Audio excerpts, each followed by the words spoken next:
ಮಹಿಳಾ ಅಧಿಕಾರಿಗೆ ಶಾಸಕರ ಮಗ ಧಮಕಿ ಹಾಕಿದ್ದಾರೆ ಎನ್ನಲಾಗಿದ್ದ ಪ್ರಕರಣ ಮತ್ತೆ ಮಲೆನಾಡಿನಲ್ಲಿ ರಾಜಕೀಯ ಸ್ವರೂಪ ಪಡೆದುಕೊಂಡಿದೆ. ಈ ಕುರಿತು ಜೆಡಿಎಸ್ ರಾಜ್ಯ ಉಪಾಧ್ಯಕ್ಷ ಕೆಬಿ ಪ್ರಸನ್ನಕುಮಾರ್ ಪ್ರತಿಕ್ರಿಯೆ ನೀಡಿದ್ದಾರೆ. ಸಮಾಜ ತಲೆ ತಗ್ಗಿಸುವಂತಹ ಘಟನೆ ಶಿವಮೊಗ್ಗದಲ್ಲಿ ನಡೆದಿದೆ.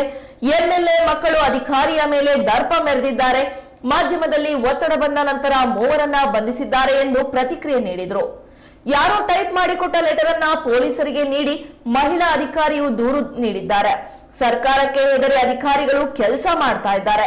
ಇದೇ ಕಾರಣಕ್ಕೆ ಫೆಬ್ರವರಿ 14ರಂದು ಜೆಡಿಎಸ್ನ ನಿಖಿಲ್ ಕುಮಾರಸ್ವಾಮಿ ನೇತೃತ್ವದಲ್ಲಿ ಶಿವಮೊಗ್ಗದಲ್ಲಿ ಪ್ರತಿಭಟನೆ ನಡೆಸುತ್ತೇವೆ. ಈ ಕುರಿತು ಇಂದು ಶಿವಮೊಗ್ಗದಲ್ಲಿ ನಡೆದ ಪತ್ರಿಕಾಗೋಷ್ಠಿಯಲ್ಲಿ ಆರ್ ಪ್ರಸನ್ನಕುಮಾರ್ ಮಾಹಿತಿ ನೀಡಿದರು. ಮಂತ್ರಿಗಳು ಮಾತನಾಡ್ತಾ ಇದ್ರು, ಭದ್ರಾವತಿಯಲ್ಲಿ ಅಸಹಜ ಸಾವುಗಳಾಗ್ತಾ ಇದೆ,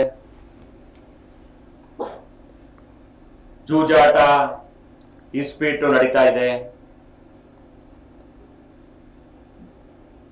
ಮರಳು ದಂಧೆ, ಕಾನೂನು ಬಾಹಿರವಾದಂತಹ ದಂಧೆಗಳು ನಡೀತಾ ಇದೆ, ನಾನು ಅದಕ್ಕೆ ಬಿಡೋದಿಲ್ಲ. ನೀವು ಮಾಧ್ಯಮದವರು ಹೇಳ್ತೀರಾ ಭದ್ರಾವತಿ ರಿಪಬ್ಲಿಕ್ ಅಂತೇಳಿ ಹೇಳ್ತಾ ಇದ್ದೀರಾ. ಖಂಡಿತ ನಾನು ಹೇಳ್ತಾ ಇದ್ದೀನಿ, ಭದ್ರಾವತಿ ರಿಪಬ್ಲಿಕ್ ಆಗ್ಲಿಕ್ಕೆ ನಾನು ಬಿಡೋದಿಲ್ಲ ಅಂತ. ಇದು ಯಾರ ಮುಂದೆ ಹೇಳಿದ್ರು ಅಂದ್ರೆ, ರಿಪಬ್ಲಿಕ್ ಡೇ ದಿನ ನಮ್ಮ ಜಿಲ್ಲಾ ಮಂತ್ರಿಗಳು ಮಾಧ್ಯಮದವರ ಮುಂದೆ ಮಾತನಾಡಿದ್ದು ನಾನು ಮಾಧ್ಯಮದಲ್ಲೇ ನೋಡಿರುವಂತಹ ವಿಚಾರ. ಇವತ್ತೇನ್ ನೋಡ್ತಾ ಇದ್ದೀವಿ, ಮೊನ್ನೆ ಏನ್ ನೋಡಿದ್ವಿ, ಇವ್ರು ಬಿಡಲ್ಲ ಅಂದಂಗೆ ಅಲ್ಲಿ ಜಾಸ್ತಿ ಆಗ್ತಾ ಇದೆ. ಮಹಿಳಾ ಅಧಿಕಾರಿ ಮೇಲೆ ಮತ್ತು ಇನ್ನೂ ಅನೇಕ ಅಧಿಕಾರಿಗಳು ಈ ನೋವನ್ನು ಅನುಭವಿಸಿದ್ದಾರೆ. ನಾನು ಇವತ್ತು ಬೆಳಿಗ್ಗೆ ಒಬ್ರು ಆಫೀಸರ್ ಫೋನಲ್ಲಿ ಮಾತಾಡ್ತಾ ಇದ್ರು, ಏನಾದ್ರೂ ಹೇಳಿದಾಗ ಇವ್ರೇನಾದ್ರು ನೋಡ್ತೀನಿ ಅಂದ್ರೆ ಸಾಕು, ಮಾಡಲ್ಲ ಅಲ್ಲ, ನೋಡ್ತೀನಿ ಅಂದ್ರೆ ನಿನ್ ಲಗೇಜ್ ರೆಡಿ ಮಾಡ್ಕೋ ಅಂತೇಳಿ ಯಾರು ಹೇಳ್ತಾರೆ? ಶಾಸಕರು ಹೇಳೋದಕ್ಕಿಂತ ಮುಂಚೆ ಅವ್ರ ಮಕ್ಕಳು ಹೇಳ್ತಾರೆ. ನನ್ನ ಯಾರು ಅರೆಸ್ಟ್ ಆಗಿದ್ದಾರೆ ಅವ್ರ ಅಮಾಯಕರು ಅಂತ ನಾನು ಹೇಳ್ತಾ ಇಲ್ಲ, ಆದ್ರೆ ಯಾರು ಕಾರಣೀಕರ್ತರು ಅವರನ್ನ ಇನ್ನು ಮಾತಾಡಿಸಿಲ್ಲ. ಈಗ ನಮ್ಮ ಸ್ನೇಹಿತರು ಹೇಳ್ತಾ ಇದ್ರು, ಕಂಪ್ಲೇಂಟ್ ಕೊಡೋರೆ ಕೊಟ್ಟಿಲ್ಲ, ಹೇಳಿಲ್ಲ ಸರಿಯಾಗಿ ಅಂತ. ಅದಕ್ಕೆ ಮತ್ತೆ ಭದ್ರಾವತಿ ರಿಪಬ್ಲಿಕ್ ಅಂತ ನಾವು ಆಗಿದೆ ಅಂತ ಹೇಳ್ತಾ ಇರೋದು. ಧೈರ್ಯ ಬರೋ ರೀತಿಯ ವಾತಾವರಣ ಇಲ್ಲ, ಅಧಿಕಾರಿಗಳಿಗೆ ಸರಿಯಾದ ರೀತಿಯಲ್ಲಿ ನ್ಯಾಯಯುತವಾಗಿ ಕೆಲಸ ಮಾಡ್ಲಿಕ್ಕೆ ಅವಕಾಶ ಅಲ್ಲಿ ಸಿಗ್ತಾ ಇಲ್ಲ ಅಂತ ಹೇಳಲಿಕ್ಕೆ ನಾವು ನಿಮ್ ಮುಂದೆ ಬಂದಿದ್ದೀವಿ. ಇದನ್ನ ನಮ್ಮ ಪಕ್ಷ ಉಗ್ರವಾಗಿ ಖಂಡಿಸ್ತದೆ. ಮತ್ತೆ ಜೊತೆಗೆ ನಾಡಿದ್ದು ಶುಕ್ರವಾರ ನಮ್ಮ ನಾಯಕರಾದ ರಾಜ್ಯ ಯುವ ಅಧ್ಯಕ್ಷರಾದಂತಹ ನಿಖಿಲ್ ಕುಮಾರಸ್ವಾಮಿ ಅವರು ಕೂಡ ಪ್ರತಿಭಟನೆಗೆ ನಮ್ಮ ಶಾರದಮ್ಮನವರ ನೇತೃತ್ವದಲ್ಲಿ ಮತ್ತು ನಮ್ಮ ಯುವ ಅಧ್ಯಕ್ಷರು ಮಧು ಅವರ ನೇತೃತ್ವದಲ್ಲಿ ಅಲ್ಲಿ ಪ್ರತಿಭಟನೆ ನಡೀತದೆ. ನಾವೆಲ್ಲರೂ ನಮ್ಮ ಅಧ್ಯಕ್ಷರಾದ ಕಡಿದಾಳ್ ಗೋಪಾಲ್ ಮತ್ತು ನಾವೆಲ್ಲರೂ ಕೂಡ ಅಜಿತ್ ಅಪ್ಪಾಜಿ ಗೌಡರು ಕೂಡ ಮುಂದಾಳತ್ವವನ್ನ ವಹಿಸ್ತಾ ಇದ್ದಾರೆ.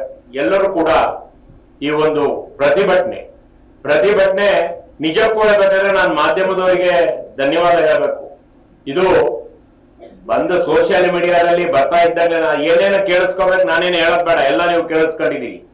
ಬಂದ ತಕ್ಷಣ ಎಲ್ಲಾ ಚಾನೆಲ್ಗಳಲ್ಲಿ, ಮೀಡಿಯಾ ಮಾಧ್ಯಮಗಳಲ್ಲಿ ಇದರ ವಿರುದ್ಧವಾಗಿ ಏನು ಬಂತು ಸುದ್ದಿ, ಅದರ ನಂತರ ಅಧಿಕಾರಿಗಳು 3 ಜನಕ್ಕೆ ಅರೆಸ್ಟ್ ಮಾಡುವಂತ ಧೈರ್ಯವನ್ನ ತೋರಿಸಿದ್ದಾರೆ. ಇದರಲ್ಲಿ ಶಾಸಕರು ಹೇಳ್ತಾ ಇದ್ದಾರೆ, ನಾನು ಮಾಧ್ಯಮದಲ್ಲಿ ಅದನ್ನು ಕೂಡ ನೋಡಿದೆ, ಇದು ಬಿಜೆಪಿ ಮತ್ತು ಜೆಡಿಎಸ್ ನವರ ಒಂದು ಪಿತೂರಿ, ನನ್ನ ಮಗ ಯಾವುದೇ ಮಾತಾಡಿಲ್ಲ ಅಂತ. ಅದನ್ನು ಕೂಡ ನೀವೆಲ್ಲ ನೋಡಿರ್ಬೋದು. ಅಧಿಕಾರಿಗಳು ಇಷ್ಟೊತ್ತಿಗಾಗ್ಲೇ ಸರ್ಕಾರ ಬೇರೆ ಯಾರು ನಡೆದಿದ್ರೆ, ಈ ತರ ನಡೆದಿದ್ರೆ SITನೋ CODಗೋ ಎಲ್ಲ ಕೊಟ್ಬಿಟ್ಟಿರೋರು. ಇವತ್ತು ಒಂದು ಆ ಹೆಣ್ಣು ಮಗಳು ಅಧಿಕಾರಿಗೆ ಆಗಿರುವಂತಹ ನೋವಿಗೆ ಸ್ಪಂದಿಸುವಂತ ಕೆಲಸ ಈ ರಾಜ್ಯ ಸರ್ಕಾರ ಮಾಡಿಲ್ಲ.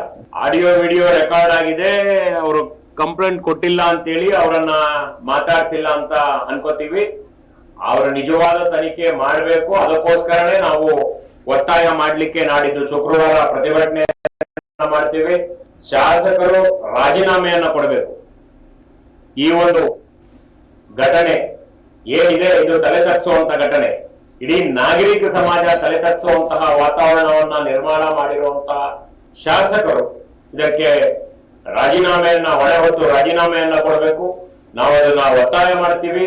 ಮತ್ತೆ ಪೊಲೀಸರು ನಿಷ್ಪಕ್ಷಪಾತವಾದ ತನಿಖೆಯನ್ನ ಮಾಡಬೇಕು. ಯಾರು ಕಂಪ್ಲೇಂಟ್ ಕೊಟ್ಟಿಲ್ಲ ಅಂದ್ರೂ ಇದು ಸೋಮೋಟೋ ಕೇಸ್ ತಗೊಂಡು ಯಾರು ಮಾಡಿದ್ದಾರೆ ಅಂತ. ಯಾಕೆಂದ್ರೆ ಫೋನಲ್ಲಿ ಯಾರು ಮಾತಾಡಿದ್ದಾರೆ, ಏನೇನ್ ಮಾತಾಡಿದ್ರೆ ಇಡೀ ಜಗತ್ ಜಾಹೀರಾಗಿದೆ. ಇನ್ನೂ ಕೂಡ ಕಂಪ್ಲೇಂಟ್ ಕೊಟ್ಟಿಲ್ಲ ಅನ್ನೋ ಒಂದು ಮಾತು ಜನರ ಬಾಯಲ್ಲಿ ಬರುತ್ತೆ ಅಂದ್ರೆ, ಇವತ್ತು ನಮ್ಮ ಸ್ನೇಹಿತರು ಹೇಳ್ತಾ ಇದ್ದಾರೆ ಅಂದ್ರೆ ಇದು ಅವ್ರ ಮಾತಲ್ಲ, ಇಡೀ ನಾಗರಿಕರಲ್ಲಿ ಮಾತಾಡ್ತಾ ಇರೋ ಮಾತು. ಇಷ್ಟು ಮಾಡಿದ್ರು ಅವ್ರ ಮೇಲೆ ವಿರುದ್ಧ ಪೊಲೀಸರು ಏನೋ ಮಾಡ್ತಾ ಇಲ್ಲ ಅನ್ನೋ ಒಂದು ಸಂದೇಶ ರವಾನೆ ಆಗ್ತಾ ಇರೋದು ಇಡೀ ಪೊಲೀಸ್ ಇಲಾಖೆಗೆ ತಲೆ ತಗ್ಸ್ಬೇಕಾಗ್ತದೆ. ಕಾನೂನು ಎಲ್ಲ ಒಂದ್ ಕಡೆ ಇದೆ, ನಿಜ ಇದೆ. ಯಾರ ಮೇಲೆ ಕಂಪ್ಲೇಂಟ್